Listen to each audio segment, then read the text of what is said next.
국민 가수, 국민 배우, 국민 여동생, 그리고 국민 요정. 국민이란 말 참 흔하게 들리죠? 조용필이 오래된 국민 가수라면 김연아는 모두가 사랑하는 국민 요정입니다. 국민이라는 말은 이렇게 가장 유명하고 사랑받는 사람을 표현할 때 많이 쓰이지만 정치에서는 마법의 묘약같이 쓰이기도 합니다. 정치인들은 누구나 국민을 위해 일한다고 말하죠. 출마 여부를 질문하면 국민의 뜻에 따르겠다. 또 국민이 자신을 정치인으로 만들었다고 하기도 하죠. 그리고 대통령은 국민 행복 시대를 열겠다고 합니다. 국민 대통합을 이루겠다고도 말하죠. 그렇다면 국민인 여러분, 지금 어떠세요? 국민이라 행복하신가요? 너무나 아무렇게나 흔하게 쓰이는 이 국민이라는 말, 정치인들이 자기 합리화를 위해 남용하고 있는 건 아닌지, 국민을 볼모로 자기 욕망을 채우려는 수단인 건 아닌지 한번 생각해보게 되네요. 한 주간의 시사 이슈 정리해보는 김선의 시사돌직구, 오늘 순서 던져봅니다.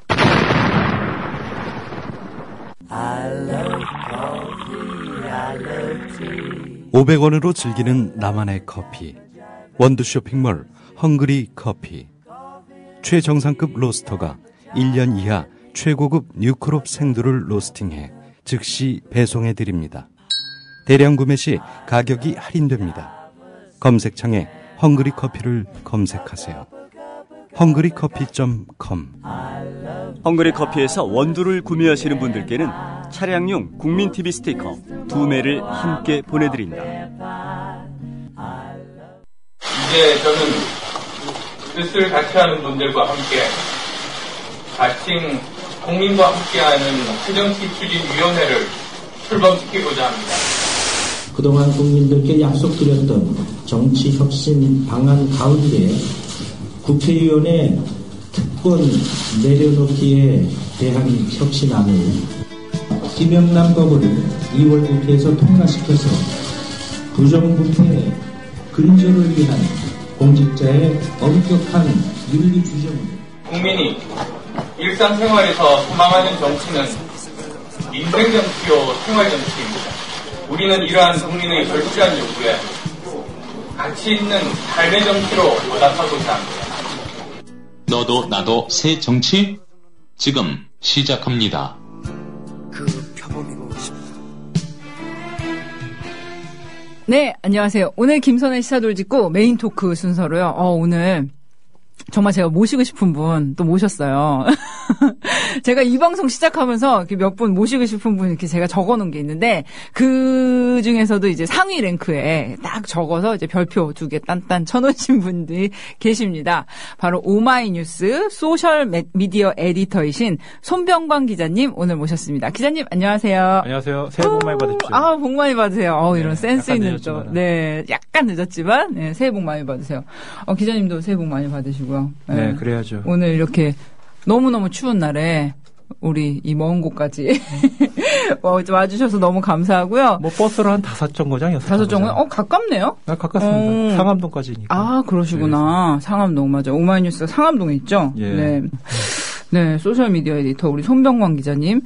기자 생활로는 2000년에 이제 기자 생활 시작하셔서 네. 2002년에 이제 오마이뉴스에 입사하셔서 2001년 11월이네요. 2001년 정확히는 이제 2001년 11월에 네, 그렇게 해서 지금 소셜 미디어 에디터로 일하고 계신데 그 트위터도 직접 하고 계시잖아요. 오마이뉴스 계정 말고 이제 기자님 트위터도. 그 기자님 트위터 얘기를 조금 하자면은 뭐 트위터에서 상당히 이렇게 활발하게 활동하시면서 기자님의 의견이나 이런 데 좀 이렇게 반론을 제시하시는 분들에게도 아주 성실하게 답변을 해주시는 네 그런 모습 가끔 볼 수 있는데 예, 저는 사실 이렇게 대화를 하는 게 이 트위터의 본질이라고 생각을 해요.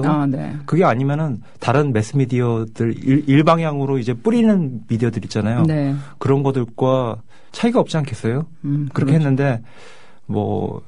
저한테 제가 얘기하는 것에 대해서 궁금해하고 또 저한테 질문하면서 제가 모르는 거라든가 새로운 측면 같은 걸 또 전달받기도 해요.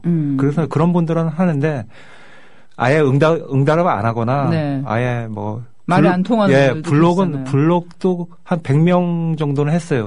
네. 네. 지르다 저 못 찾겠으면 하는데 하는 경우는 보통 제 가족이나 저희 회사 문제를 건드리는 것들.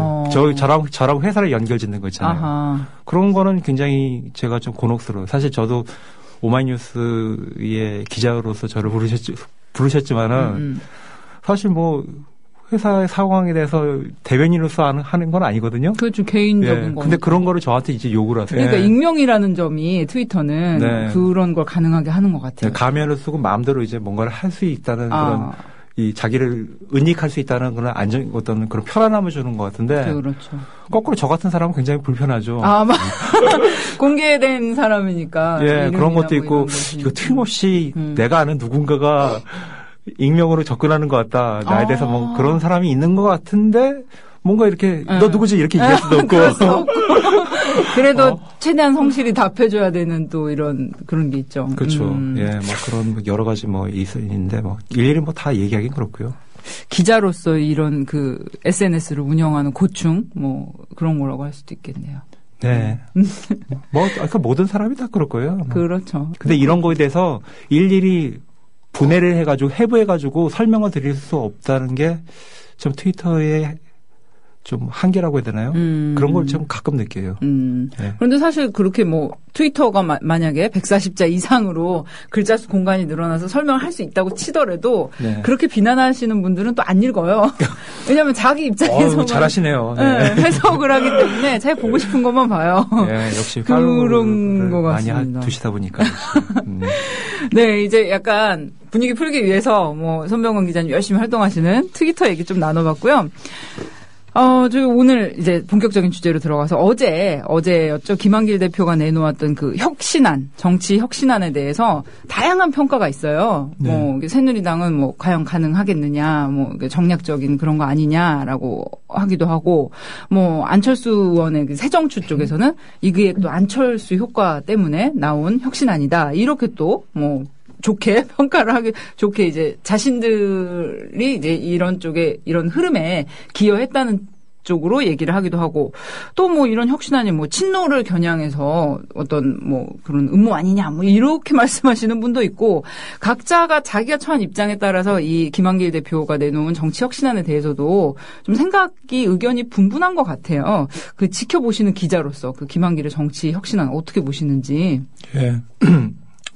기자로서 한다면은 제가 좀 잘 그럴듯하게 포장해드렸을 것 같아요. 그럼 기자로서 말고 자연인 손병관으로서 보실 때 어떻게 평가하세요? 그러니까 이제 기자로서 하면은 드디어 무슨 야당이 정치혁신안에 무슨 기치를 긴 여정에 첫 발을 내딛었다. 근사한 김한길 말로. 대표가 의원들을 좀 설득하기 위해서 고독한 결단을 내렸다. 이런 식으로 여러 가지 어떻게 배경음악 킬리만자로의 표범 이렇게 쓸 수도 있을 것 같아요. 근데 보통은 기사들은 그렇게 안 써주지만은 굉장히 시니컬하게 써줬죠. 근데 일단은 저는 이 건에 대해서 드는 생각이 정치인 김한길로서 뭔가를 족적을 남기겠다는 희망이 어제 기자회견에 가장 본질적인 밑바닥에 깔려 있다고 생각을 해요. 무슨 말이냐? 얘기가 길어질지 모르겠는데 대표 정도 그러니까 정치인들의 목표라는 게 뭐라고 생각하십니까? 뭘까요? 정치인들의 그러니까 무슨 직이라든가 이런 게 아니라 얻으려고 하는 거 뭘까요? 얻으려고 하는 거. 나중에 좀 이렇게 훌륭한 정치인으로 이렇게 기억되는 거? 그렇죠. 역시 국회의원실에 계시다 보니까. 그건 나의 흑역사. 역시 가까이서 지켜보시다 보니까 이제 그런 거 아시죠? 초선 의원부터 국회의장이든 대통령이든 다 하나예요. 무슨 그거 가지고 무슨 천문학적인 돈을 긁어먹을 것도 아니고. 물론 그런 목적도 있겠지만. 그렇죠. 가끔 계시잖아요. 그런 분들. 3분의 2 이상은 다 명예욕이라고 봐요. 뭔가를 했다는 것들 자손들한테 할아버지는 어떤 사람이었느냐, 할아버지 할머니 어떤 사람이었냐, 이런 것들인 거거든요. 제가 보기에 김한길 대표가 야당 대표로서 제1야당 대표로서 많지 않지만 아마 100명은 안 되겠죠. 여태까지 야당 대표 이렇게 쭉 하다 보면은 안 될 겁니다. 중간에 안 됐으면 좋겠어요. 민주당 대표가 워낙 자주 바뀌긴 하지만. 하여튼 재연 국회 이후로 아마 없었을 것 같은데 그 전에 대표들을 보면은 뭘 했을까를 생각해 보거든요. 떠오른 대로 얘기하면 무슨 정세균 대표 4년 전 지방선거 때 승리로 이끌었어요. 제가 잘 기억 못 하실 겁니다. 예. 그렇죠. 근데 이제 말씀하시니까 기억나는 거죠. 예, 그렇죠. 너 뭐 했냐 그랬을 때 나 열심히 해서 나 그때 처음으로 지방선거에서 몇 년 만에 이겼어. 대승했어. 손학규 대표 뭐 했을까요? 뭐 평가는 있고 여러 가지 있지만 어쨌든 야권 의석 한 130석 가까이 민주당 의석 만들 수 있도록 야권이었는데 기초를 내가 닦아냈다.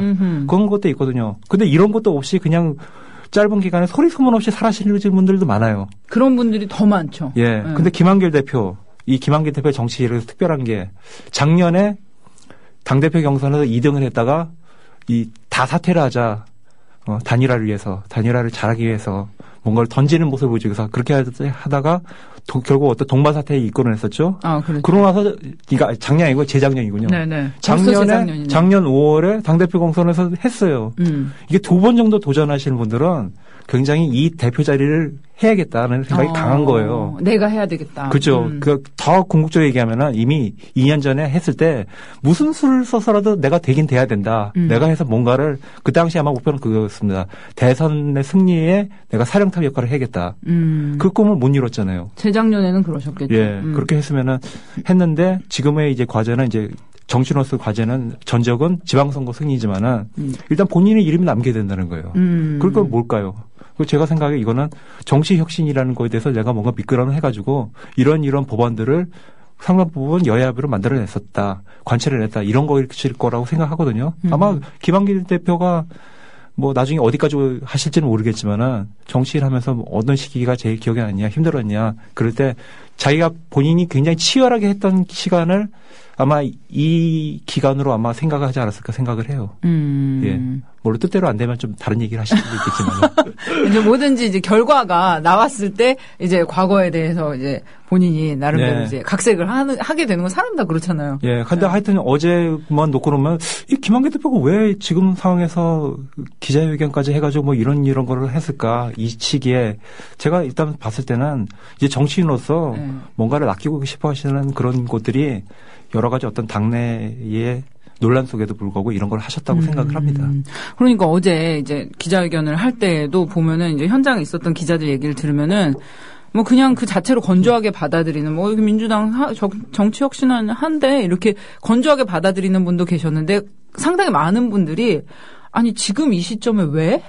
이게 뭐야? 약간 이렇게 뜬금없다는 반응들도 상당히 많았어요. 근데 그 이유가 이제 제일 큰 게 보면 아직 그 국정원 정치 개입부터 해서 이제 국가기관의 정치 개입, 지난 대선에 이제 개입했던 것들이 끝나지 않고 있잖아요. 어떻게 보면 그런 것들이 아직. 네, 그렇죠. 네, 그래서 그런 것들이 아직 정체되어 있고 또 특검도 김한길 대표가 어떻게든 관철을 시키겠다. 지난 연말에 이제 새누리당과 합의를 하면서 이렇게 지금은 아닌 것 같지만 내가 관철할게 이렇게 하고 좀 그건 대충 이제 묻어둔 형국이란 말이죠. 그런데 이제 설 지나서 바로 민주당 정치혁신안 짠 이렇게 들고 나오니까 사람들이 이게 아닌데 특검 안 하나? 이런 게 좀 뜬금없이 보는 것 같아요. 예, 뭐 하여튼 뭐 김한길 대표가 느끼는 게 스스로를 발언하는 것들을 좀 잘 못하신다는 생각을 했어요. 스스로를? 예. 그 뭐냐면은 이 새해 들어가지고 보여주는 모습이라든지 그런 거 보면은 이 박근혜 대통령이 무슨 통일은 대박이다. 아, 네. 우리도 야당도 거기에 대해서 뭔가 카운터 어젠다를 내놔야 된다. 그렇게 해서 나오는 것들이 뭐 신햇빛 정책, 뭐 햇볕 정책을 수정해야 된다. 네. 뭔가 좀 중도층에 다가가야 된다. 그런 것들도 내부적으로 준비한다는 기자회견을 하시지만 그런 얘기도 하셨죠. 네네. 그런 얘기가 나오고 있죠. 지도부에서. 그리고 이번 정치혁신안 같은 경우도 안철수 의원이 이 정치 입문할 때부터 계속 해왔던 거기 때문에 그런 것들에 대해서 뭔가를 내놔야 된다. 이 11일 날 이 새정치 쪽에서 이제 자체 어떤 혁신안을 내놓는다고 했는데 네. 거기서 뭔가 선점을 해야 된다. 그런 것들을 해야 되는데 제 생각에는 다른 분들 같으면은 좀 새로운 어젠다를 스스로 야당 자체의 어떤 고유의 어젠다라든가 그런 것들을 생각을 하셨을 것 같아요. 근데 의외로 지금 보이는 모습 보면은 이제 새누리당에서 뭔가 내놓으면은 그거에 대해서 뭔가 맞춰가지고 뭔가 대응 카드를 내놓고 또 안철수에서 뭘 내놓으면 거기다 또 하고 굉장히 어떤 공격보다는 좀 수비 위주의 어떤 그런 대응 같은 것을 하고 있는 게 아닌가 좀 그런 생각도 있습니다. 그래서 막 이제 끌려간다는 인상이 강하게 드는 것 같아요. 이렇게 민주당에 대해서 새누리당이 이만큼 저질러 놓으면은 그거에 대해서 이렇게 전혀 다른 이슈로 그거를 뭐 맞받아치거나 뭐 묻어버리기보다는 그게 아니고 이런 식으로 이제 따라가는 모양. 그래서 뭐 많이 이제 아쉬워들 하고 계신 것 같은데 그렇다면 일단 뭐 혁신안으로 다시 돌아가서 뭐 민주당 혁신안이 그 안철수 의원의 새정추에 대한 이제 경계심이랄까 뭐 그런 그 새정치에 대한 요구는 작년 재작년부터 계속 있었잖아요. 안철수 의원이 이제 등장하면서 그게 이제 본격적으로 이제 올라온 건데 뭐 안철수 의원에 대한 경계심에서 비롯된 것이다. 우리가 이 바람을 만들었다는 새정치 쪽의 주장에 대해서는 뭐 어떻게 보세요? 뭐 그런 의견이 전혀 틀린 게 없는 게 뭐 지금의 이제 김한길 기자회견에 대한 반응들이 대체로 뭐 왜 했는지 모르겠다. 뭐 자연스럽지 않다 그런 것들이 나오기 때문에 뭐 새정치 쪽에서 그렇게 나오고 반대로 이제 새누리당 같은 경우는 그게 원래 우리가 하려고 했던 것이다. 그런 식으로 얘기가 나오는 게 아이고. 뭐 좀 일을 해주고 거기에 어떤 과실은 다른 사람들이 따먹는다고 해야 되나요? 네. 뭐 그런 느낌도 분명히 듭니다. 그러면은 어떻게 보세요? 이 혁신안의 내용을 보면은 여러 가지가 있더라고요. 뭐 김영란법을 만든다든지, 뭐 부정 청탁을 금지하고 공직자 이해 충돌을 방지한다. 뭐 공직자 수준의 엄격한 윤리 규정을 국회의원에게도 적용한다. 뭐 이게 김영란법의 골자인데, 뭐 의원 국민 소환제, 출판 기념회 투명화, 의원 외교 활동 투명화. 뭐 의원들 선물 뭐 5만 원 이상 받을 수 없게 하는 거, 보좌 직원 뭐 특권 방지법 만드는 거 이렇게 여러 가지 있는데 이런 것들 중에서 좀 나름대로 괜찮다고 생각하시는 건 어떤 건지 아니면은 이거 말이 되나? 실현 가능성이 있나? 이렇게 보시는 건 또 어떤 건지 궁금하네요. 예, 제가 정치부 기자를 하면서 네. 뭔가 해야 될 원칙이라고 해야 되나 신조 중에 하나가 정치를 사람들이 굉장히 따분하고 뭐 지저분하고 그렇게 느끼게 하지 말아야겠다는 생각하거든요. 그래서 네. 가능하면 좀 긍정적인 모습들을 많이 찾아내려고 노력하는 그런 마인드입니다. 네. 마인드는 그렇고요. 예. 근데 솔직히 혁신안에서 그런 거를 못 찾았어요. 이거 네. 거의 못 찾았습니다. 거의. 네. 뭐 이 김영란법 같은 거는 네. 이제 법제화를 해놓고 뭐 상임위 심사해가지고 통과만 시키면 되니까 여야 합의만 있으면 된다고 하고 네. 이건 사실 지금 처음 던진 거 아니기 때문에 그렇죠. 이거는 그냥 실행만 하면 되는 거라고 생각하고 뭐 나머지 것들 이제만 국회의원 면책특권, 불체포특권 포기한다. 이 얘기는 계속 나왔어요. 그래서 의원들이 그냥 던지고 실행이 안 되는 이유가 뭐냐면은 이게 개헌 사항이잖아요. 네네. 네. 법에서 하위법에서 아무리 이걸 고치고 지지보고 해도 소용이 없는 거죠. 헌법 불합치 판정을 받으면은 위헌 판정을 받으면 끝이에요. 그렇기 때문에 법을 통과를 못 시키는 거예요. 왜냐하면 너무 뻔한 거는 이게 국회의원의 면책 불체포특권을 인정하는 내용이 이미 들어가 있는데 네. 할 수가 없잖아요. 그렇죠. 그러니까 그렇기 때문에 이게 의미가 없는 거라고요. 그렇기 때문에 아예 이거는 개헌이라는 어젠다에 들어가기 때문에 이거 빼야 되는 거고 국민 소환제 같은 경우는 의외로 이거를 좀 굉장히 호의적으로 보시는 분들도 많이 있는 것 같아요. 네, 막 반응들이 예. 일 못하는 국회의원들 우리가 해야 된다. 예. 이런 반응들 꽤 있더라고요. 근데 이제 좀 그거에 대해서 우려할 부분을 놓고 보면은 이 법이 나오면은 국회의원이 정말 일을 못할 수가 있습니다. 무슨 정말 말이냐면, 일 자체로 못할 수가 있다. 무슨 말이냐면 이렇게 뭐 정치에 대해서 관심 있는 분들이 많이 들으시겠지만은 네.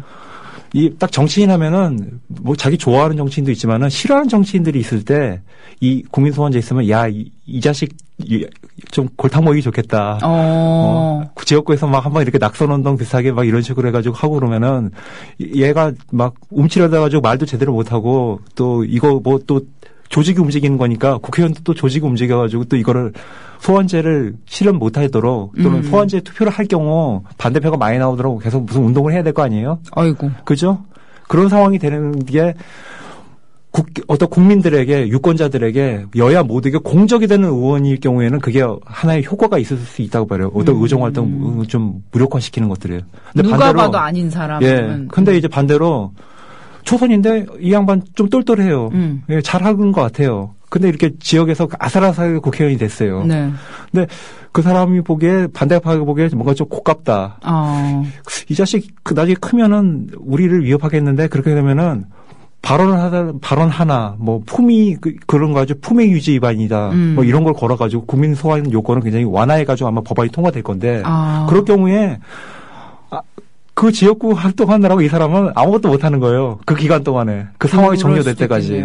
예. 그런 부분들을 생각을 해야 되는데, 거꾸로 얘기하면은, 뭐 이 지방자치단체장들은 이 주민소관이 되지 않느냐 그렇게 얘기하는데 저는 국회의원의 성격을 어떻게 봐야 되는지에 대해서 좀 명확히 해야 될 것 같아요. 국회의원은 중앙정치를 하지 않습니까? 네. 그러니까 지역구보다는 중앙 정부에서의 어떤 더 큰 나라의 일을 이제 포괄하는 거에 대해서 책임을 지고 거기에 대해서 국회의원을 뭐 국회 내에서 자체적으로 제명하는 그런 법안도 있습니다. 그렇죠. 그렇게 했는데 대통령 같은 경우도 마찬가지로 국정 최고 책임자로서 이 대통령은 주민 소환할 수 없잖아요. 국민 소환할 수 없잖아요. 네. 탄핵을 하지 않습니까? 그런 것처럼 마찬가지로 이런 거는 중앙 정치 무대에서 해결해야 되지 지역구에서 중앙 정치를 하는 사람에 대해서 이런저런 어떤 컨트롤하는 기구를 마련한다. 이렇게 되면은 전 굉장히 좀 골치 아파질 것 같아요. 그럼 만약에 뭐 어떤 당에 어떤 의원이 있는데 우리 당의 입장하고 좀 반대되거나 좀 뭔가 이렇게 자극적인 발언을 뭐 근데 이제 의원이 의정 활동 하다 보면은 뭐 상대 당에 대해서 이렇게 뭐 난상 토론을 하다 보면은 뭐 마음에 안 드는 얘기를 할 수도 있잖아요. 그럼 네. 그거를 딱 찍어서 맘 먹고 저 사람 괴롭혀야 되겠다. 이런 수단으로 악용될 수도 있고 그러면 이제 국회의원은 그걸 방어하기 위해서 자기 나름대로 뭐 옛날 지역에 가서 뭐 이렇게 사람들 모아놓고 해명하고 이러다 보면은 정말 이제 국회에서 해야 될 일 본분을 못 할 수도 있다. 그렇죠. 이게 사실 4년 임기라는 게 뭐 길면 길다고 할 수 있지만 짧아요. 예.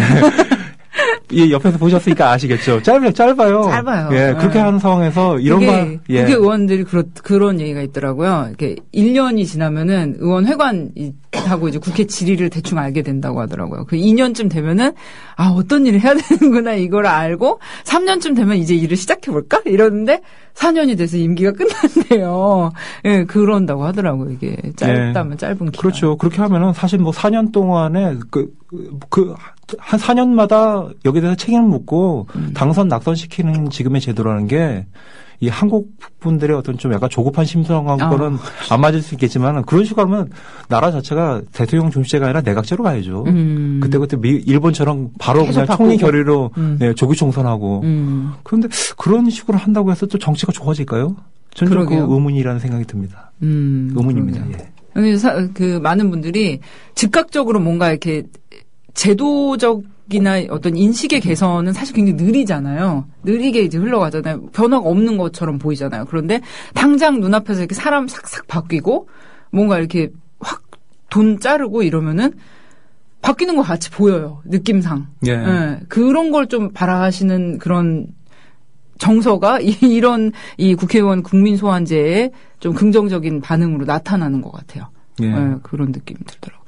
뭐 또 출판 기념회 지금은 이제 거의 무제한으로 출판 기념회 해서 뭐 모금을 할 수가 있잖아요. 예. 뭐 그런 거를 이제 선관위에 신고한다. 뭐 저는 이거는 네, 이거는 괜찮은 것 같아요. 저도 그 굉장히 좀 괜찮은 아이디어라고 생각합니다. 근데 그런 것도 이제 뭐 이 국회에서는 뭐 그런 얘기들을 하죠. 이미 출판 기념회를 치른 사람이 있고 다음을 이제 준비해야 되는 사람인데 왜 내 앞에서 자르냐 이렇게 얘기하는데 네. 이것도 방법이 있어요. 어떻게요? 그러니까 지금 임기 동안에는 이거를 하지 않되 다음 국회 시작했을 때 유효하도록 이제 유예 기간을 두는 것들이 있잖아요. 그렇게 하면 그분들 같은 경우도 공평하게 할 수 있는 것 같거든요. 실제로 막 그런 식으로 넘겨가지고 해결할 수 있는 사안들이 많이 있다고 봅니다. 아, 그렇네요. 예. 빨리빨리 그럼 하셔야 되겠네요. 하실 분들. 예, 근데 사실 뭐 많은 분들이 느끼겠지만은 네. 뭐 이런 게 정치개혁 물론 하나하나 쌓이면 이게 정치개혁이라고 얘기할 수 있겠지만은 이런 거 한두 개 보여준다고 해가지고 정치에 대한 사람들의 어떤 서비스 만족도가 바로 이렇게 업그레이드되거나 그렇지는 않은데요. 그렇죠. 이거는 뭐 예. 직접적으로 국민들한테 와닿는 건 아니니까요. 예, 제가 하여튼 실망스럽게 한 거는 큰 틀의 어떤 줄거리들을 몇 개를 이렇게 내놓은 걸 봤을 때 네. 제가 보기엔 이건 아닌 것 같다. 그래도 이 중에서 뭐 한두 개 좀 이렇게 전체적으로 이제 민주당 정치 혁신안에 대해서 실망스럽다는 의견이신데 그래도 좀 그나마 살릴 만한 것이 있다면 뭐가 있을까요?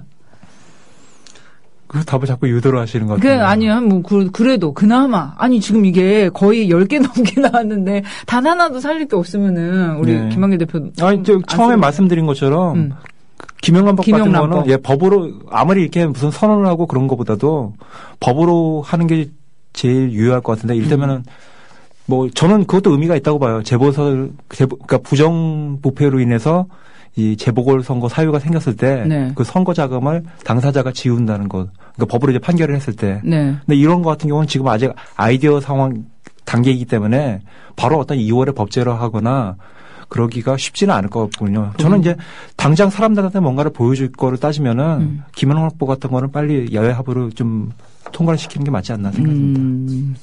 네. 그런데 참 그것도 지금 2월 국회에서 통과를 시키는 거를 추진한다는데 참 힘들어 보여요. 지금 상황에서는 좀. 예, 한법 80% 정도 장담하는데요. 네. 지금 나오는 얘기들 하나도 통과 못 시키고 2월 국회 끝납니다. 예언. 네. 아마 근데 기자님 체면 치레로 한 몇 가지 정도, 한두 가지 정도는 하겠지만은 우리가 생각하기가 좀 큰 줄기라고 하는 것들은 절대 안 됩니다. 이를테면 뭐 기초 정당 공천 폐지 같은 거 있잖아요. 네. 이런 건 못 건드려요. 그거는 불가하다. 네. 보시는 거고. 그렇습니다. 근데 그것 가지고도 상당히 지금 뭔가 다투고 있는 것 같이 보여요. 겉으로는. 네. 뭔가 논의를 하고 있는 것 같이 보이는데 기자님은 그건 안 된다. 이거는 법을 고쳐가지고 통과시키는 거였기 때문에 네. 통과시키기 위해서 한 지금 국회 의석의 몇 %가 되죠? 이제 국회 선진화법은 무력화할 정도의 의석수를 넘어야 되는데 지금 그 정도의 합의가 안 이루어지고 있잖아요. 그러니까 여야 어느 한쪽에만의 어떤 의지를 가지고 통과시킬 수가 없는 거예요. 더구나 국회 다수당이 여기에 대해서 부정적이에요. 그렇죠. 예, 이런 거면 절대 안 됩니다. 절대 안 해주겠죠. 예.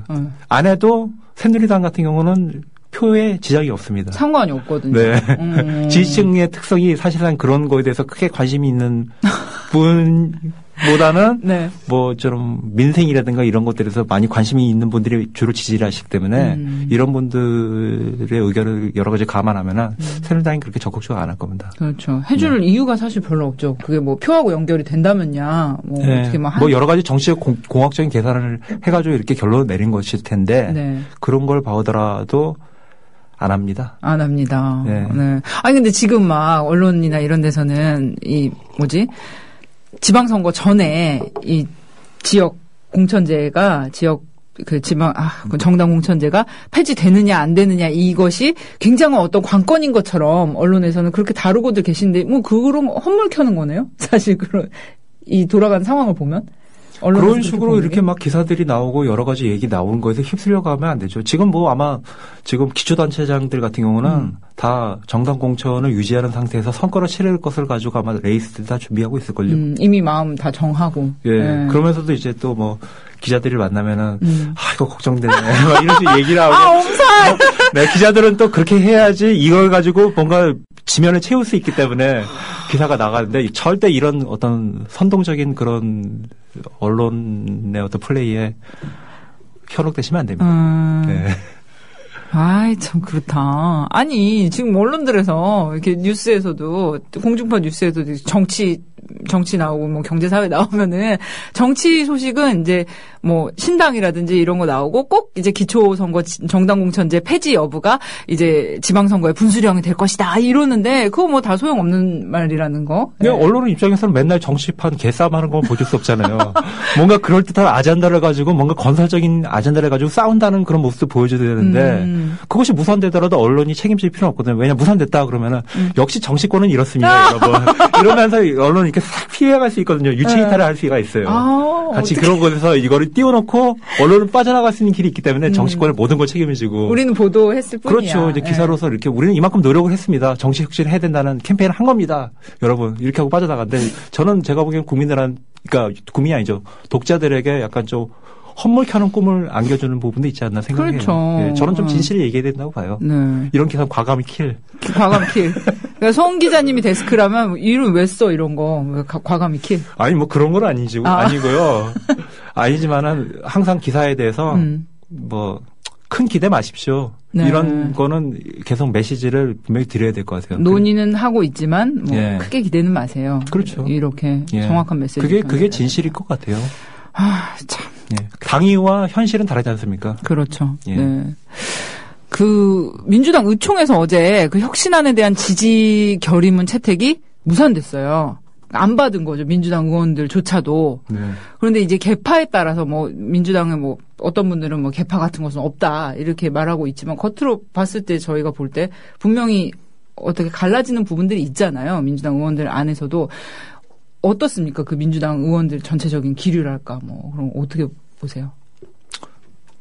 그 민주당의 뭐 개파우리 얘기로 하면 좀 복잡할 것 같고 일단은 제가 느끼기에 김한기 대표 의견이 옳다, 이 길로 가야 된다라고 하는 분들은 당직자와 한 몇 분들밖에 안 계시는 것 같아요. 제가 보기에는. 지도부 당직자 몇 분. 그렇죠. 정확히 당직을 맡으신 분들. 네. 원래는 뭐 원내대표 원래는 이 힘든 길을 제가 왜 해야 되는지 모르겠습니다. 여러 차례 고사하다가 김한기 대표의 간곡한 호소 때문에 또 당을 위해서 이렇게 하시는 몇 분들 빼고는 대부분의 의견들이 이거 왜 하냐, 반대하거나 하든지 말든지 뭐 이렇게 약간 시큰둥하거나 그런 분들이 많고 이거를 뭐 하자는 분들은 아직까지는 별로 없는 것 같아요. 네. 아니 이렇게 그럼 뭐 당의 거의 대다수가 네, 대다수가 뭐 그렇게 별로 호응도 안 해주고 있는 혁신 아닌데. 그래서 제가 얘기했잖아요. 네. 어제 김한길 대표 기자회견 왜 했는지 모르겠다고요.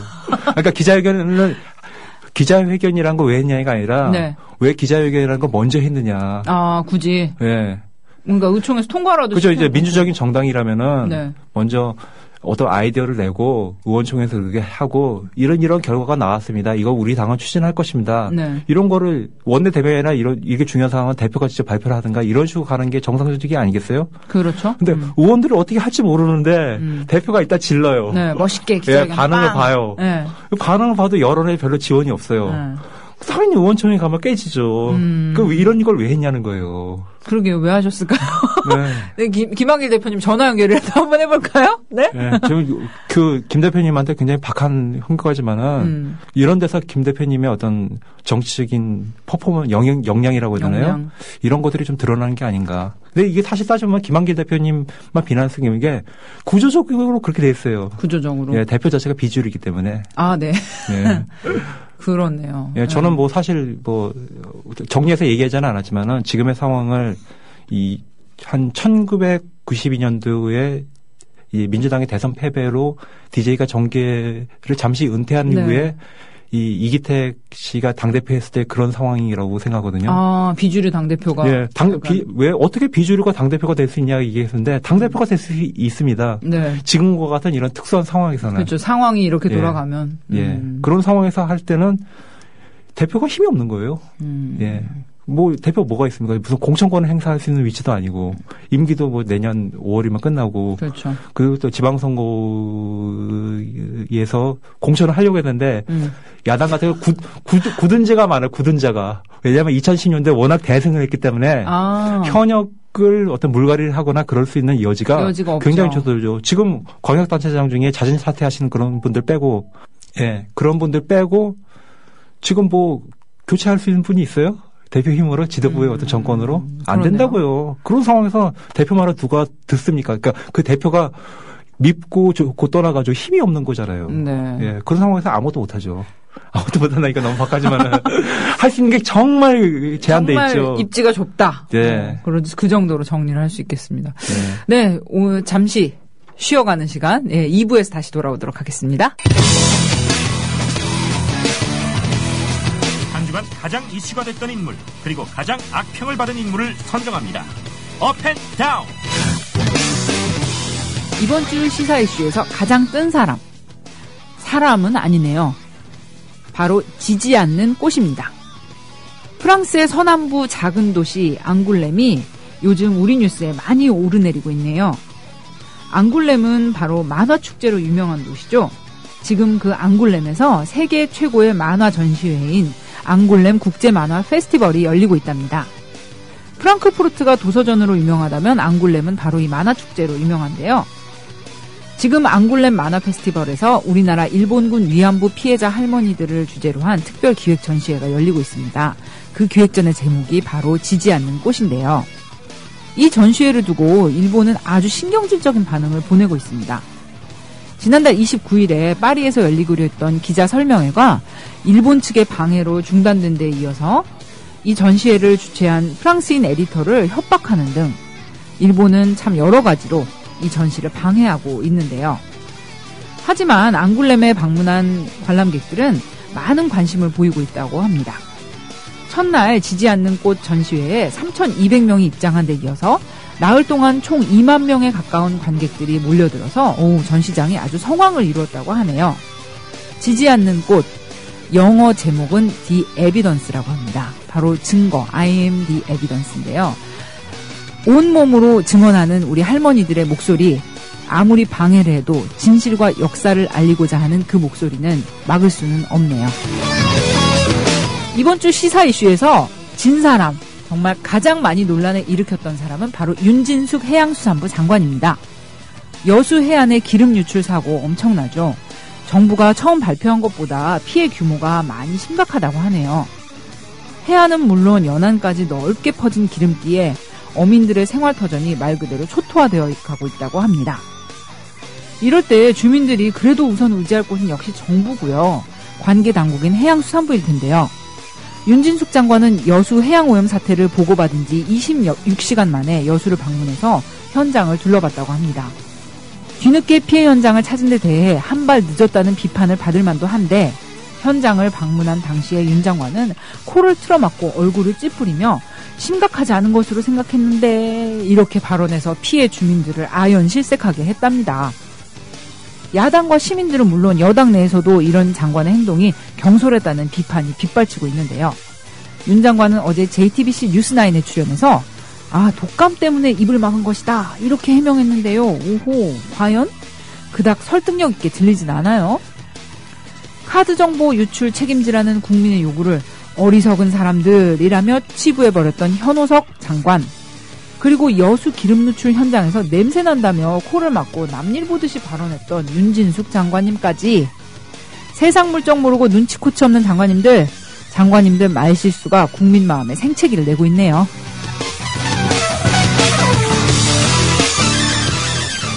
네, 기자님. 다시 2부 순서 돌아왔습니다. 이제 또 잠깐 수다를 떨다가 돌아왔는데 기자님 어떠세요? 말씀해보시니까 좀 다르죠?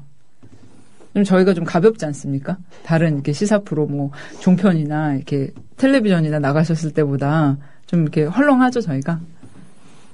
저는 종편 같은 데 나가서도 제 하고 싶은 얘기 다 했습니다. 진짜요? 네. 이런 톤으로 말씀하세요, 그대로? 네, 맞습니다. 네. TV조선 나가신 적 있다는 또 놀라운 말씀을 또 아까 하셨는데. 네, 그렇죠. 거기서는 뭐 물어봤어요?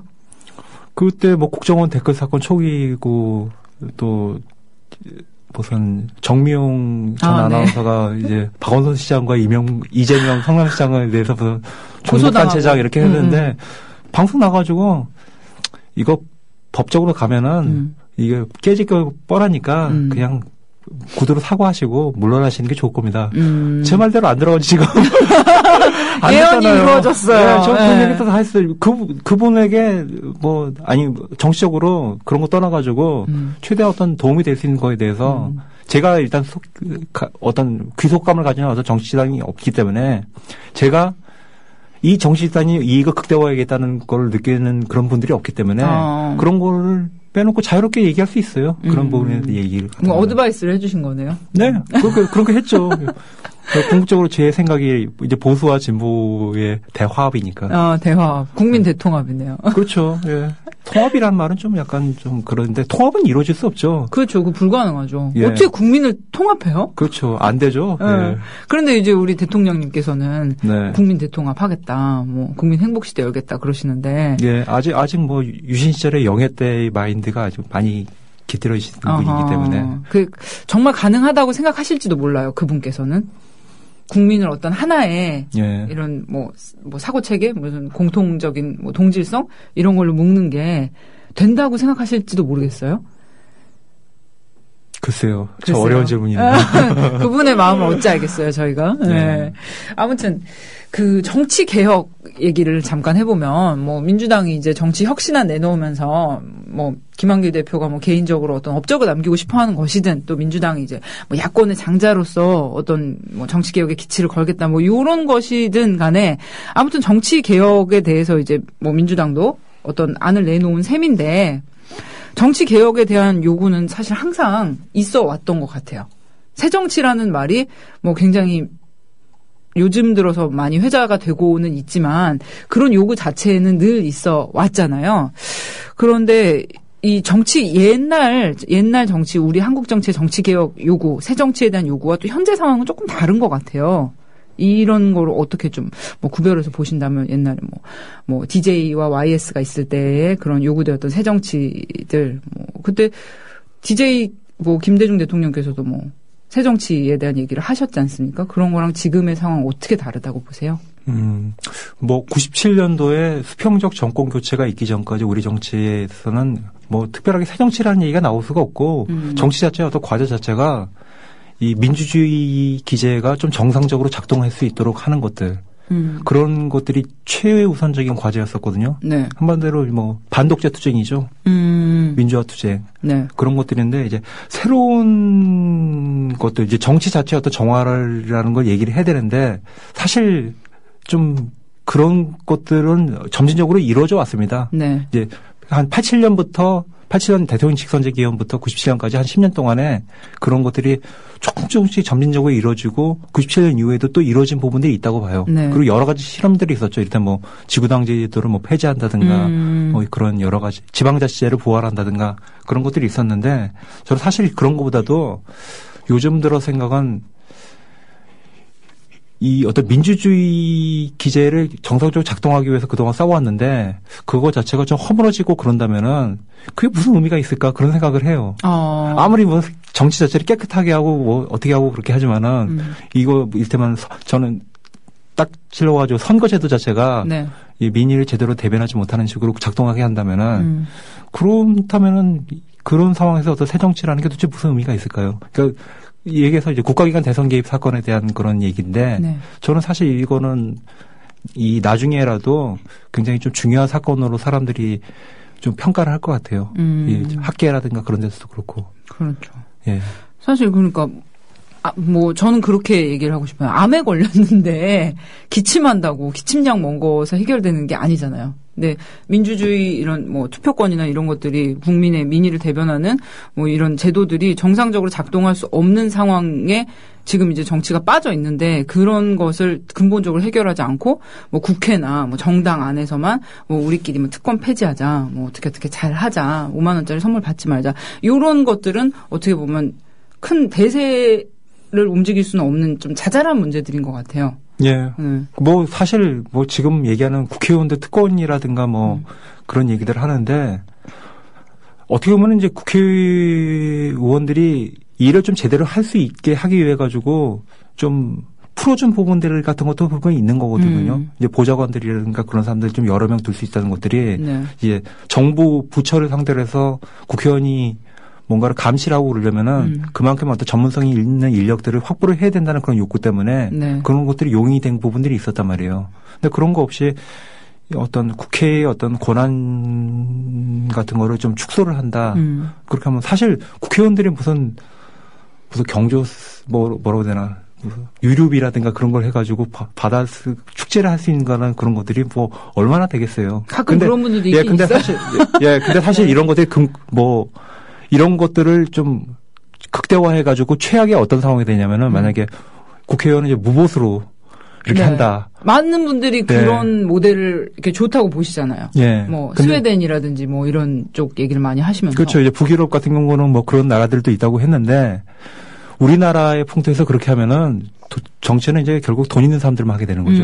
그리고 지금은 이제 소선거제 같은 경우도 나눠가지고 이제 대선거제를 하자, 중대선거로 확대를 하자. 서울도 한 10개 권역으로 이렇게 뽑게 하면 어떠냐, 네. 그렇게 하냐 그러는데 그렇게 하면은 방대한 지역의 인구라든가 이런 사람들을 뿌릴 수 있는 조직에 의존할 수 있는 그런 것들이 상시적으로 할 수 있는 재력과 권력을 가진 분들, 그런 분들 돈 많은 현역 의원들을 위주로 해서 국회 정치가 재편될 수가 있는 것들이 있거든요. 우리는 이제 그걸 느껴보지 못했잖아요. 근데 이런 것들은 이미 과거 한 19세기의 미국, 영국에서는 굉장히 횡행했던 거기 때문에 그런 것들에 대해서 그쪽은 그런 폐해들을 좀 제거하는 성역에서 지금의 양단제가 구축됐다면 우리 같은 경우는 해보지 않고 지금 당장의 모습만 가지고 그렇게 하는데 그렇게 할 경우에 오히려 보이지 않는 위협이 더 클 수 있다는 거죠. 당장 지금 이렇게 해봤더니 별로 잘 안 돌아가는 것 같으니까 이것도 해보자. 이런 식으로 좀 뭐랄까. 제대로 알아보지 않고 좀 많은 분들이 그렇게 얘기를 하시는 걸 수도 있는데 그럼 이런 얘기를 한번 해볼게요. 그 최근에 이제 새정치에 대한 요구가 뭐 지난번에 대선 때도 문재인 의원도 무슨 뭐 세비 50% 삭감? 30%였나? 50%였나? 30%요. 30% 삭감? 뭐 이런 얘기를 했었고, 뭐 여러 가지 특권 내려놓기 하자, 이런 얘기를 했었고, 또 안철수 후보 측에서도 뭐 정당의 어떤 여러 가지 기능들을 좀 축소하고, 뭐 정당에 지급하는 국가 보조금도 줄이고, 또 국회의원의 여러 가지 특권들도 좀 폐지하고, 이런 식으로 나왔단 말이에요. 양 후보, 대선 후보 쪽에서.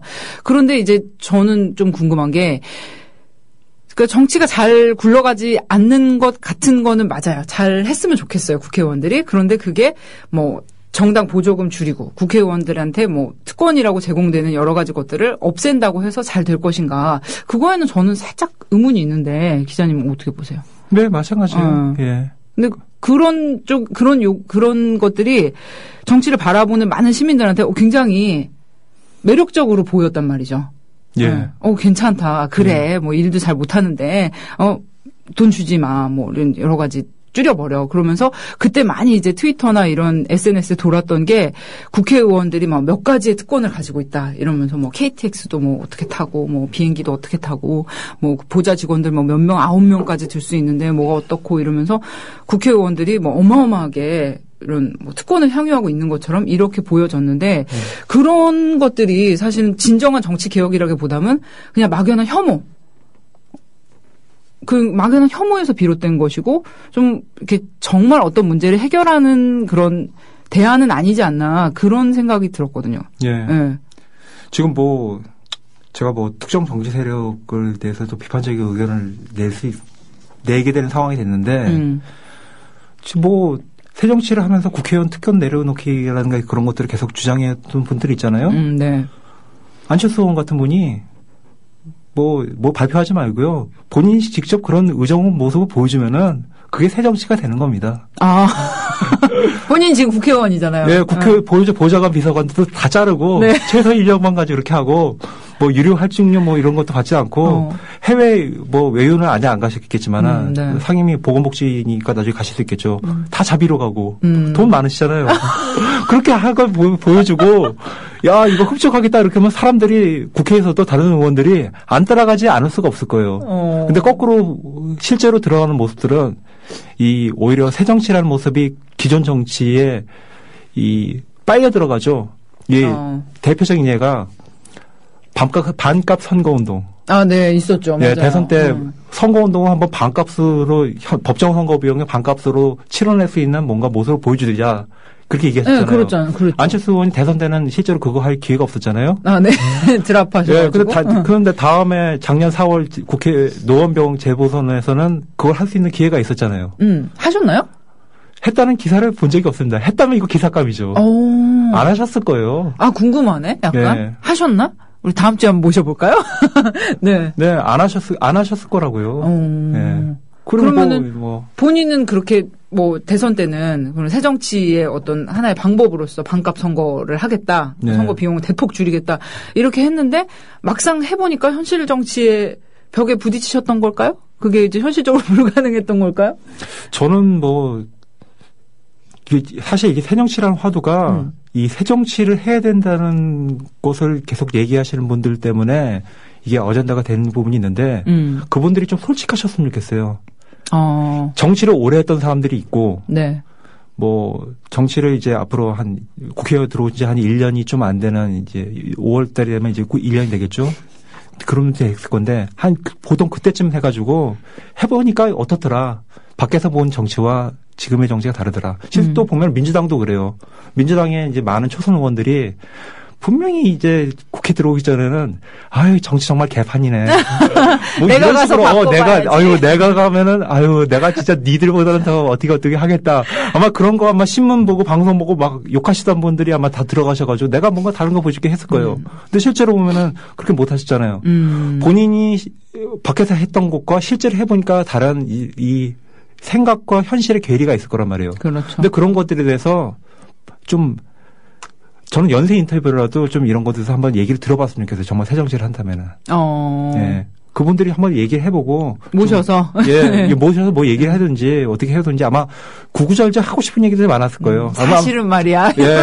그런 걸 해보니까 아마 대부분은 제가 과거에 생각이 짧았네요. 아마 그 얘기를 안 하실 수가 없을 거거든요. 근데 그런 부분은 또 얘기를 안 하시려고 해요. 그렇죠. 왜냐, 이게 간지가 안 살거든요.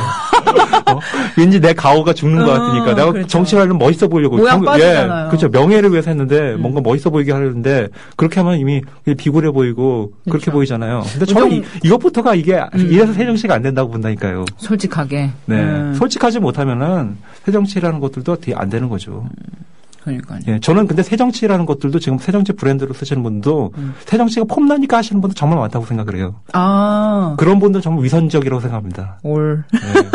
뭔가 이제 멋있어 보이고 트렌디해 보이고. 네. 근데 거꾸로 아마 좀 젊은 세대라 그런 사람들은 자신들의 어떤 요즘 사람들은 굉장히 젊은 친구들 현실이기 때문에 자신의 한계도 알면서 꿈도 알고 또 이런 것들에서 내 생각이 제대로 가고 있는지를 솔직하게 얘기해 줄 수 있는 이제 어른 멘토 좀 그런 분들을 원하시거든요. 네.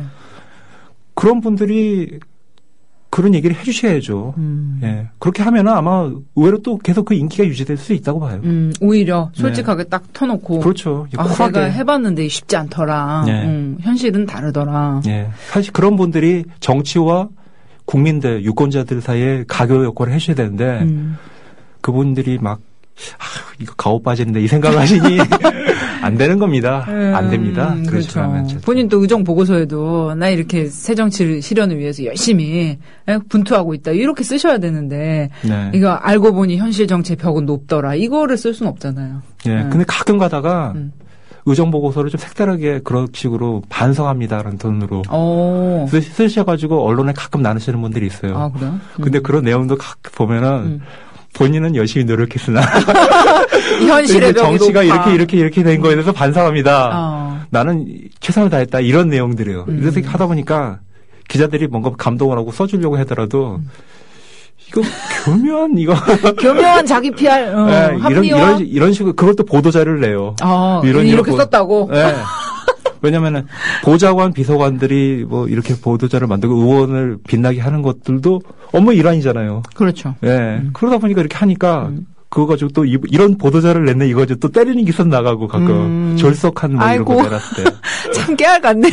네. 네. 아무튼 새정치에 대한 얘기 참 그래요. 지금 이제 너도 나도 다 이게 새정치에 대해서 얘기를 하고 다들 뭔가 내세우고 있기는 한데 사실 뭔가 잡히는 건 없어요. 정확하게. 새정치라는 것이 우리 사회에 이슈가 된 이후로 그런 뭐 세부적인 실현 과제들로서 뭐가 이루어졌는지를 생각을 해보면은 글쎄요. 잘 뭐 뚜렷하게 생각나는 건 없어요. 계속 어떤 새정치 해야 된다 요구는 있고 그러면 하자 이렇게 또 정치권에서 응수는 하는데 뭐가 이루어졌지를 생각해보면 잡히는 게 딱히 없는 것 같아서. 근데 보면은 무슨 정치 자금을 투명화한다든가 또는 뭐 공천을 과거처럼 이제 아주 노골적인 돈 공천 같은 거 한다든가 이런 모습 같은 거 생각보다 많이 없어졌어요. 근데 이제 사람들의 요구 조건은 이렇게 해서 요구 조건을 못 따라갈 정도로 그 실행되는 과제들이 못 미쳐요. 그 계속 이제 새정치의 어떤 그런 것들은 거의 도덕 정치 수준으로 올라가 버리고 그렇게 하면은 이제 영원히 새정치는 안 되는 거죠. 아니 뭐 정치 선진국이라고 하는 의회주의가 발달한 다른 나라에서 새정치가 화두되는 거 보셨어요? 그러게요. 그런 얘기는 못 들어본 미국, 것 같아요. 영국이라든가 프랑스라든가 뭐 그런 독일이라든가 이런 나라에서 어떤 정책을 가지고 이렇게 논쟁을 해가지고 나라의 방향이 뭐 성장하는 복지로 간에 그런 논쟁은 있어도 정치 자체를 뭐 리모델링한다. 이런 거 안 하거든요. 선수들은 안 합니다. 이미 뭐 그분들은 이런 건 그런 걸 먹히는 나라에서나 그런 새정치 같은 사기가 되는 거죠. 통하는 거죠. 아니 제가 얘기하는 새정치는 자꾸 그 화두를 던지는 것 자체가 공허한 말장난이라는 얘기입니다. 자꾸 그런 식으로 이제 어떻게 보면 자가 발전이죠. 새정치라는 걸 소재로 해서 자기들의 어떤 입지 구축 뭐 이런 쪽으로 이용하는 경향이 좀 두드러지는 것 같아서 좀 아쉬워요. 아직 그런 게 먹힌 나라, 우리나라, 좋은 나라. 그런데 또 그런 것들이 새정치라는 것들이 유통기한이 새로운 것일수록 깨끗해 보이는 것으로 유통기한이 또 짧아요. 그걸 생각을 해야 돼요. 그렇네요. 이렇게 올라갈 때는 이렇게 촥 이렇게 뭐 사선으로 이렇게 올라가다가 그렇죠. 내려갈 때는 이제 쭉 수평낙하고 수직낙하거든요. 맞아. 우리가 과일 사봐도 유기농 딸기 이런 거는 유통기한 빨리 먹어야 돼요. 이틀 안에 먹어야 돼. 응. 저장해놓고 못 먹어. 무슨 얘기야? 이제 주부 구단 같은 얘기. 네. 지금 김한길 대표가 지금 정치 혁신안도 그렇고 그 전에 이제 한 며칠간은 우클릭 행보다. 이렇게 언론에서는 많이 얘기를 하는데 그런 모습을 또 보이고 있어요. 뭐 군부대 방문해서 아자도 하시고 경제 쪽으로도 뭐 합리적으로 이렇게 잘하는 재벌과는 우리 같이 할 수도 있다. 뭐 이런 발언도 하고 그런 우클릭 행보를 보이고 있는데 그게 이제 그렇게 보는 사람도 있어요. 지난 대선 때 문재인 후보 비롯해서 이제 문재인 후보 캠프에서 상당히 이제 좌측으로 많이 갔다. 이렇게 때리는 그런 여론이 좀 있었거든요. 뭐 박정희 대통령, 뭐 이승만 묘역 참배 안 하고 뭐 그런 걸 비롯해서 많은 이제 정책들이 너무 좌측 복지를 위주로 해서 좌측으로 가지 않았냐 이런 이제 어떠한 반성이랄까 비판에서 이런 김한길 대표가 우클릭하고 있다 이런 분석이 가능한데 어떻게 보세요? 이런 뭐 민주당이 정말 진보 정당이냐라는 데에는 또 논의의 여지가 있겠지만 민주당 같은 정당이 어떤 저런 우측을 손짓하는 그쪽에 좀 가까이 다가가는 이런 모양새를 취했을 때 실제로 뭐 인기가 올라간다거나 선거에서 뭐 득표에 영향을 받는다거나 이익을 받는다거나 이런 게 가능할까요? 그렇게 생각을 하게 된 것이 이 박근혜 대통령이 대선 때 경제민주화 복지라든가 이런 어젠다, 야당의 전통적인 어젠다를 가지고 중간층의 표를 훔쳤다. 보는 거죠. 예, 그렇게 했기 때문에 우리는 그쪽으로 가야 된다라는 박근혜가 생각을 이쪽으로 하는 왔으니까 거, 우리는 저쪽으로 조금 더 가서 저쪽을 먹어야지. 예, 그렇게 생각을 하는데 그거 자체가 단견인 겁니다. 그렇게 얘기를 한다면은 네. 거꾸로 이 진보의 이제 전통적인 어젠다들 무슨 무상급식이라든가 경제민주화라든가 이런 것들이 사실 민주당 것도 아니죠. 진보 정당들이 계속 해왔던 내용들이요. 네. 그렇게 해왔는데 그것이 원래 저작권자는 그거를 과실을 그보다 약간 좀 더 우쪽에 있는 민주당한테 주고 사라지고 이제 민주당이 그걸 가져가야 될 상황인데 네. 그걸 이제 심지어 이제 새누리당조차도 그런 것들이 정말 중요하다고 생각하고 그렇게 했으면은 그거 봐라 이게 맞지 않냐 이렇게 생각하면 자기의 깃발을 정확하게 그 자리에서 꽂고 강화시켜야 되는데. 예, 강화시키고 그래야 되는 거지. 뭐 역대 어떤 선거라든가 그런 거 보면은 깃발 자체를 약간 이제 중간 쪽으로 가는 모습을 보여줄 수는 있어요. 근데 깃발 자체를 완전히 왼쪽이나 오른쪽에 있던 걸 뽑아가지고 중간에 이렇게 딱 꽂았을 때 성공한 전례가 없습니다. 예, 참고로 제가 사학과인데요. 네. 역사적으로도 볼 때. 예, 그러니까 뭐 무슨 앞으로의 일을 할 때 그나마 가장 좀 설득력 있고 좀 예측 가능할 수 있는 것들이 과거의 어떤 전례들을 보면은 그렇죠. 그곳에서 아주 비껴나는 그런 결과는 나오지 않는 거거든요. 네. 우리나라 이제 정치사를 보면은 아예 공학적으로는 말이 돼요. 왼쪽이나 오른쪽 이미 딱 주인들이 차지하고 있었기 때문에 중간에 약간 애매한단 말이에요, 경계가. 여기다 뭘 꽂으면 될 거라 그렇게 생각을 하는데 우리나라의 어떤 정치의 교훈이라는 게 한국 정치의 구심력보다는 원심력이 작용해가지고 이루어지는 기간이 훨씬 많아요. 뭐 쉽게 말씀해 주시면. 그러니까 정치 세력 간의 어떤 대립이라고 해야 되나요? 독재와 반독재, 뭐 그런 구도라든가 진보와 보수라든가 그런 식으로 했는데 이 두 세력이 하나의 어떤 의견으로 일치돼가지고 같이 가는 화합의 정치, 뭐 이런 기간은 생각보다 그렇게 길지가 않습니다. 있긴 있었나요? 생각해 보면. 그런 기간이요? 그런 기간이 예를들면은 이제 이 대통령이 이제 많이 줄어들지만 취임 초기에 어떤 허니문 기간이라든가 그것 때문에 대통령도 약간 왼쪽으로, 그러니까 보통 이 보수적인 사람이 될 경우에 왼쪽으로 가는 모습을 보여주고 이 야당도 거기서 협조를 하고 그런 기간이 짧게나마 있는데 그런 그렇죠. 기간은 굉장히 짧아요. 근데 그런 것도 아니고 저런 것도 아니고 그런 어떤 중도적인 그런 어떤 성향의 정치 세력 자체가 가운데 탁 꽂아가지고 야, 내 밑으로 헤쳐모여 이렇게 됐을 때 그게 구심력이죠. 네. 구심력이 작용하는 경우는 거의 없었어요. 거의 없었다. 예. 이것이 좀 약간 지금의 안철수 의원 같은 경우는 그런 것들이 약간 좀 길어 보이긴 하는데 저는 뭐 안철수가 어떻게 될 것 같아요? 항상 사람들이 물어보면 저는 이건 뭐 안철수 의원이 무슨 능력 문제가 아니라 누구를 데려다 놔도 한국 정치의 이 원심력을 당해낼 무슨 초의는 없습니다. 이렇게 답합니다. 네. 그러면 이왕에 안철수 의원 얘기가 나왔기 때문에 뭐 질문 드리면은 그 안철수 신당에 대한 여론 뭐 지금 확실히 인기가 그래도 있긴 있어요. 예, 호남에서는 뭐 제가 며칠 전에 광주를 갔는데 있더라고요, 정말. 예, 그 안철수 의원 얘기를 많이 하는 분들이 계시고 그런데 이제 과연 호남이 전통적으로 이제 야당이 계속 뭐랄까 뭐 맹주라고 하면 좀 이상하지만 아무튼 야당이 계속 이제 차지하고 있던 호남을 두고 민주당과 안철수 의원 측이 이제 서로 이렇게 싸우는 모습 보이는 게 과연 이제 바로 앞둔 지방선거를 비롯해서 이제 야권 전체 득이 될 것인가 실이 될 것인가 뭐 이런 얘기도 있고 그리고 또 역사 교과서 문제 같은 거에서 보여주는 뭐 여러 가지 사안에서 안철수 의원이 다소 약간 뭐지? 좀 의아한 그런 행보를 보이고 있단 말이죠. 네. 그래서 이게 참 의견이 이제 분분한데 안철수 신당의 미래에 대해서 어떻게 보세요? 그러나 여전히 이제 지지율로는 뭐 호남에서는 민주당을 조금 압도하고 있고 전체적으로는 뭐 앞서거니 뒤서거니 하고 있는데 안철수 신당 그 새정치 신당에 대한 전망 어떻게 보세요? 일단은 뭐 지금 신당이 지지율이 굉장히 높게 나오는 부분들이 이 과거에 이제 문재인 후보를 대선 때 찍었던 48% 중에 상당 부분이 안철수 어떻게 보면 같이 만든 거니까요. 그 그렇죠. 지지율 자체를. 그쪽으로 옮겨갔기 때문에 생긴 현상이라고 생각하거든요. 근데 이분들의 어떤 심리, 기저에 깔린 심리는 뭐냐.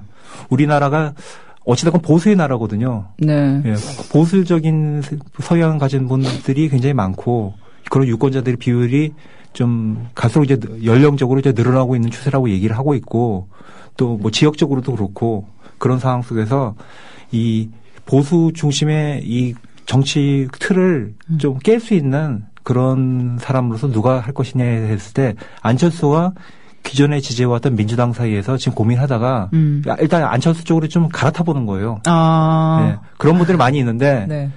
안철수 의원이 좀 굉장히 고민해야 될 부분들이 이 지지층들이 정말 요구하는 것들이 무엇인가에 대해서 잡아놓지 않으면은 이분들을 계속 킵하기가 어려울 겁니다. 뭐 이를테면은 안철수 의원 같은 경우는 사실 지금 중도도 잡아야 되고 전통적인 야권층도 잡아야 되고 사실 이 높은 층이 대부분 새누리당보다는 민주당 쪽에서 오는 거잖아요. 그런 셈이죠. 그분들의 요구는 이제 민주당보다 더 잘 싸우는 안철수를 원하는 거거든요. 뭔가 좀 더 전투력 있는. 예, 좀 뭔가 전투력이라기보다는 좀 약간 좀 더 여당도 뭔가 설복할 수 있고.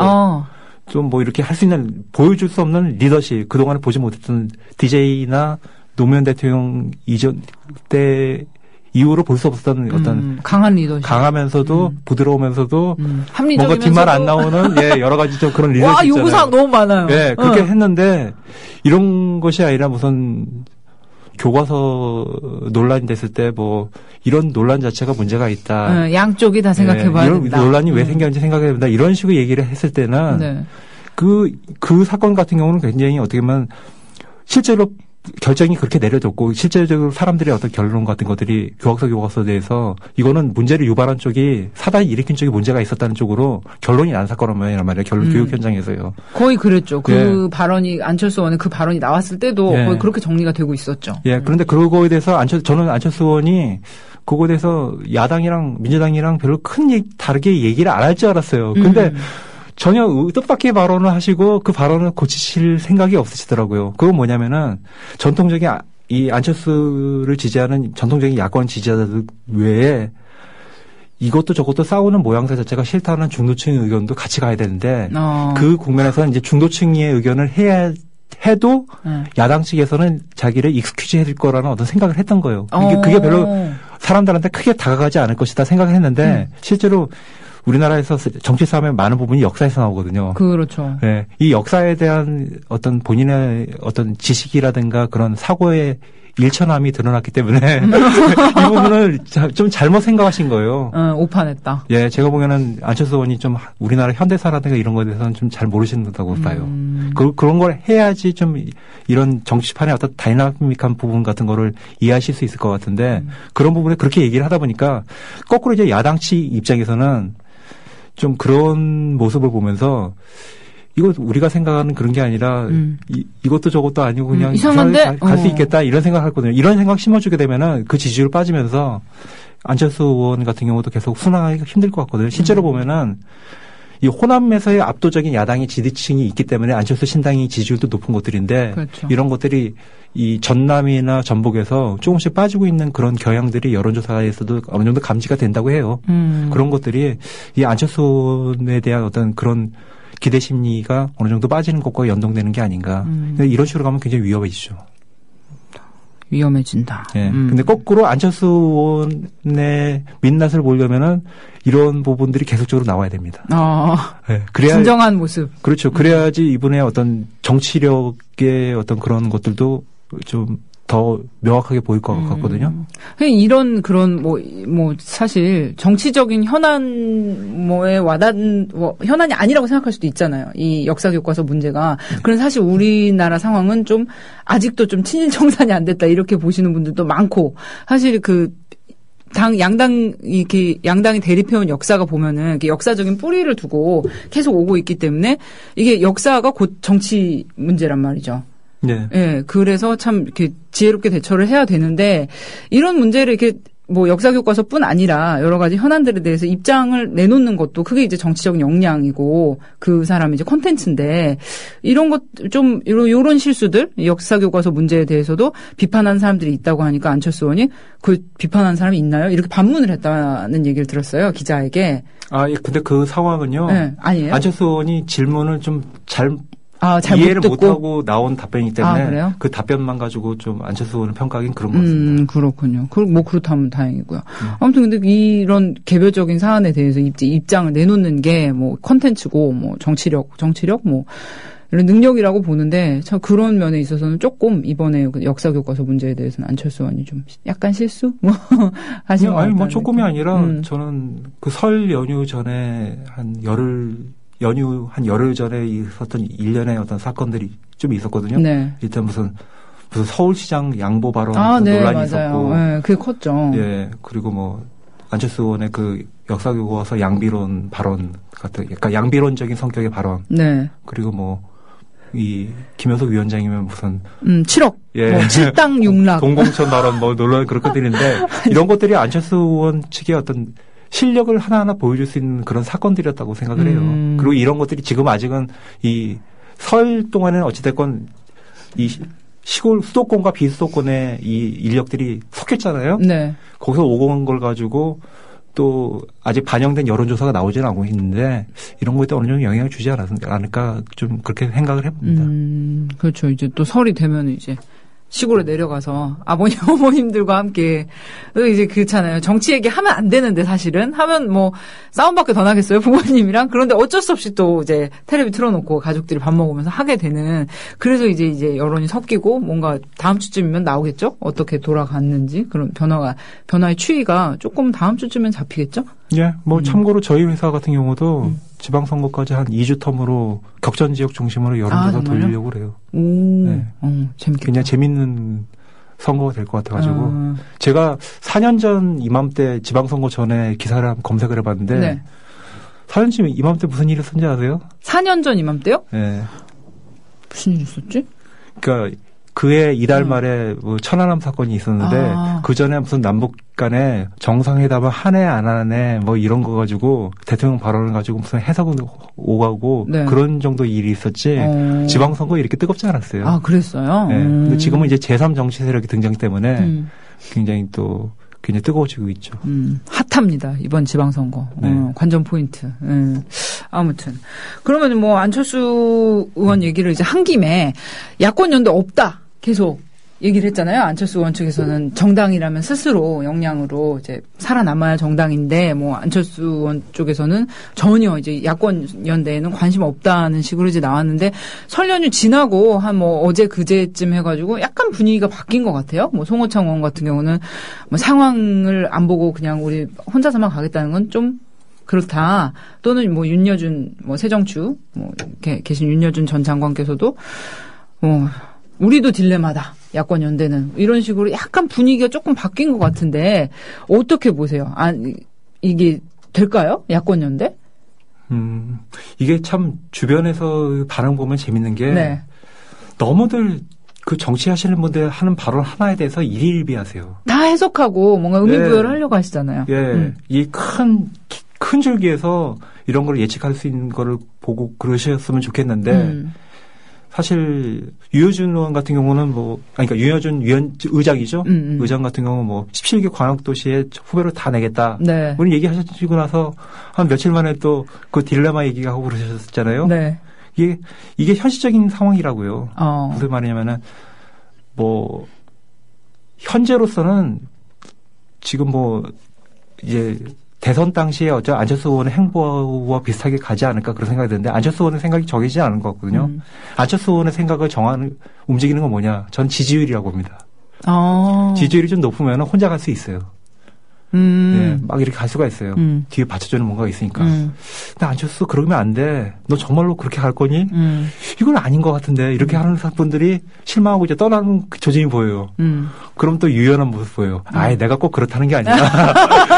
예. 우리도 딜레마야. 예, 그 사이에 어떤 일이 있었냐면은 호남에서의 어떤 지지율 같은 것들이 약간 빠진다는 그런 여론조사 결과들이 나오고. 그랬죠. 예, 그런 상황에서 좀 뭔가 어떤 여지를 완전히 건너온 다리를 불태우는 건 아니다라는 그런 메시지를 준다는 생각하거든요. 네. 저는 그런 메시지가 결국 나올 거라 했는데 많은 분들이 제가 있는 한은 무슨 단연한 연대는 없습니다. 이런 김성기 위원장의 말을 보고 여봐라 안철수는 이렇게 간다 이렇게 얘기하시는데 그거 보고 하시면 안 돼요. 안철수 의원을 떠받치는 분들 중에도 내부에 온건파가 있고 강경파가 있고 안철수 의원의 생각이라는 것들도 그때그때 다르니까 그때그때 다 필요하기 때문에 사람들을 모아가지고 쓰고 계신단 말이에요. 그렇죠. 그런 입장에서는 항상 바뀔 수 있는 것들인데 누가 이렇게 크게 세게 얘기했다고 해서 그래 이 양반이 안철수의 복심이야 이 사람 말이 맞을까 이렇게 하면은요 정말 정치 제대로 못 봅니다. 네. 실제로 보면은 이 흐름 실시간으로 나가보는 어떤 흐름에 따라 가지고 정치적인 생각들이 계속 변하는 것 같다고 봐야 되고 제가 보기에 아마 안철수 신당 같은 경우도 더 상승할 수도 있고. 하지만 어쨌든 만약에 실제로 창당을 하면 조정을 받거든요. 이 시기부터가 실제로 어떤 야권 연대로 가는 굉장히 어떤 중요한 갈림길이라고 저는 그런 가능성이 어느 정도 열려 있다고 봅니다. 그게 안 되면은 제 봤는데 4년 전 야권 연대 어떻게 이러는지 혹시 아세요? 중앙 당 차원에서 타결된 그런 협상 발표 이런 거 없었어요. 그러니까 지역별로만 그렇죠. 그랬죠. 각 지역에 아무리 이게 야권연대 한 해 한 해 중앙에서 얘기해봤자 실제로 선거 뛰는 사람들은 광역단체장 후보들이거든요. 해보니까 견적이 나온단 말이에요, 이 사람들은. 예, 그런 상황에서 중앙에서 아무리 해봤자 저게 무슨 햇소리 하는 건지 지역 사정 아무도 모르고 그래서 야야야 우리는 우리대로 이거라도 해야지. 우리가 이거를 다 먹지 못할 바에는 다른 사람은 나눠 먹기 위해서는 우린 연대를 해야 돼. 이렇게 가면은 야권 연대를 가는 거죠.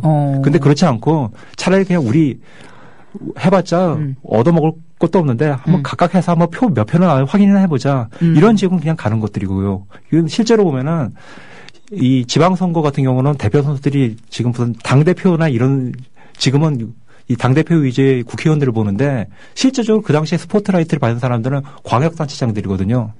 이런 분들이 이 선거를 어떻게 정치인이면서 행정가인 이분들이 선거를 어떻게 끌어가는지 그런 걸 보면은 야권연대 윤곽이라는 것들이 나오게 되는 거죠. 참 이게 전체적인 흐름을 봐야 되는데 우리가 기사에 누가 어떻게 말했다 이러면은 거봐 되나 봐 이렇게 정치인의 발언 하나하나에 또 그리고 그 말을 한 사람이 약간 저 그룹에서 좀 비중 있다 이러면은 되네 이러면서 그때그때 이렇게 보게 되는 것 같아요. 네, 그게 근데 좀 정치부 기자 같은 거 오래 하는 그런 사람들은 구력이 있어가지고 예전에 이런 것들이 있었다 하면서 비슷하게 하겠지 생각하는 이 시나리오가 있거든요. 그런 분들이 그런 말을 들었을 때는 나름대로 거기다가 하지만 그래서 이렇게 할 여지가 있다 이렇게 하면서 네. 나중에 기사 썼을 때 야 너 왜 얘 발언 이대로 썼어? 얘 발언 한 거와 다 다르게 왔잖아. 근데 그럴 때마다 기사를 보면서 이 기사 봐라. 이 기사 그대로 해석하면 안 된다는 단서가 하지 않느냐. 이런 걸 남겨두거든요. 그러니까 정치 기사 같은 경우도 좀 그런 분들이 쓰신 기사라면은 좀 한번 그런 행간을 좀 보셨으면 좋겠어요. 그런 딱 보면은 나중에 보면 굉장히 들어맞는 경우도 많습니다. 그렇군요. 근데 그게 참 그렇잖아요. 기사들, 기자분들도 열심히 이제 현장에서 정말 저는 이제 정치부 기자분들 볼 때마다 정말 불쌍한 게 그 의원들이 이렇게 기자회견하고 나오면 뒤에서 이거 들고 그 또 차가운 바닥에 앉아가지고 또 특히 여자 기자님들 이렇게 쭈그리고 앉았을 때 얼마나 바쁘게 정말 분초 다퉈가면서 일하시느라. 그런데 그런 정치 기사들이 좀 어떻게 과거를 돌아보고 이제 전망을 하고 분석을 하고 이게 아니라 그냥 누가 어떻게 말했다. 어떻게 얘기했다. 어떻게 경마식으로 보도하는 거, 그냥 이런 현상 자체만은 그냥 이렇게 했다, 이렇게 가는 거. 그리고 이제 많은 정치를 지켜보시는 분들도 그런 거에만 어떻게, 너무 따라가는, 그런 게 좀 아쉬워요. 근데 이게 사실 정치 기사도 약간 딜레마인 것들이, 네. 막, 속보를 이제 하다 보면 그런 워딩을 전하는 스테이트 기사가 굉장히 절대적으로 많거든요. 그럴 때는 그 현장에서 어떤 기사의 어떤 발언의 맥락이나 이런 것들을 좀 제대로 전달을 못하거나 또는 제일 어떻게 보면 편한 것들이 네. 취재원이 원하는 대로 해석을 덧붙여주는 거예요. 이렇게 얘기하고 나면은 보좌관이나 이런 사람들이 나중에 이 백그라운드 브리핑하면서 네. 이거 이런 의제 표현으로 이렇게 해주셔야 돼요. 이거 괜히 이상하게 해석하시면 안 돼요. 막 이런 거 보충 설명하거든요. 네. 이럴 때 좀 딜레마가 있죠. 그대로 써주냐 안 써주냐. 근데 보통은 처음에 시작할 때는 그렇게 써줘요. 그럼 나중에 여러분들이 보시게 되는 무슨 신문이나 그러니까 방송보다는 신문이 좀 더 깊이가 있는 것 같은데 하여튼 신문이나 이렇게 보면은 약간 또 다른 해석들이 나와요. 좀 더 정리된 해석. 그 얘기가 나오고 나서 다른 사람들이 여러 가지 의견들을 다 들어가지고 취합한 이 현장에서 보지 못했던 또 그런 정보들이 있거든요. 그렇죠. 그런 것들을 같이 보셔야지 아마 이해하실 수 있을 것 같아요. 근데 대부분 다 근데 무슨 중요한 속보 같은 거 있으면 그 발언 보고 이렇게 했다며 이러고 그게 끝나버리잖아요. 그렇죠. 예. 그러니까 그 속보 정말 요즘은 참 별거 아닌 것에도 가로 열고 속보 가로 닫고 참 많이들 하지 않습니까? 네. 예. 그러니까 그런 거에만 어떤 현상적으로 확 불붙고 그런 것만 따라가다 보니 되게 길게 어떤 하나의 의제가 길게 논의되거나 그게 어떻게 해결이 됐는지 발전되는 이런 게 별로 안 보이고 지금 사실 국가기관 대선 개입도 이게 사실 어마어마한 문제인데 이거 그냥 놔두고 정치개혁 아무리 노래를 해봐도 소용없는 거 아니겠어요. 네. 그런데 그게 어떻게 돼가고 있는지 점점 사람들 관심에서는 또 멀어지고 있는 것 같아요. 예, 그냥 한번 확 이슈가 그냥 성냥불 붙듯이 확 붙었다가 꺼지고 우리나라 정치가 좀 많이 바쁘기는 해요. 근데 이 대선 개입 이슈 같은 경우는 이 정치부 기자들도 작년에 한 해로 돌아봤을 때 얘기하는 것들이 제일 큰 사건은 대선 개입이었고 네. 이 사건의 특징이 뭔가 다른 사건이 나와가지고 덮는 짓을 하다가 어느 순간에 또 발화를 하고 그래가지고 한 해를 관통하는 이슈였다. 그렇게 얘기를 하거든요. 근데 저는 사실 대선 개입 이슈 같은 건 나올 수 있는 얘기는 거의 다 나왔다고 봐요. 그러니까 현재로서 이제 수사를 해가지고 드러날 수 있는 그런 부분, 나머지 부분 같은 거는 어떻게 될지는 모르겠으나 느끼는 것들이 저는 한번 이제 선거의 공정성 문제가 제기가 되고 그것이 완벽하게 해소가 되지 않으면은 선거에 임박할수록 그 부분이 굉장히 큰 이슈가 될 거라고 생각을 해요. 왜냐하면 선거를 앞두고 요즘도 느끼는 것들이 무슨 악선동이 요즘 트위터에 난무하는 거 아십니까? 가라 계정들이 다시 등장해가지고 미녀 특정 후보를 특정 후보를 공격하거나 네. 또는 누구로 띄우는 거라든가 이런 것들에 대해서 그런 계정들이 등장을 하고 그랬는데 그걸 보면서 이게 SNS 공간에 좀 악용하는 현상이 한번 먹혔으니까 이제 나오는 것들인데 이거에 대해서 과연 국정원이라든가 군사이버사령부가 다음 지방선거에서 무슨 종북 세력 퇴출이라는 무슨 집권저지라는 그런 명분으로 어떤 장난을 하지 않을 확신을 사람들에게 심어주고 있는가. 이것을 심어준다면은 이 이슈 자체는 그냥 덮일 수 있습니다.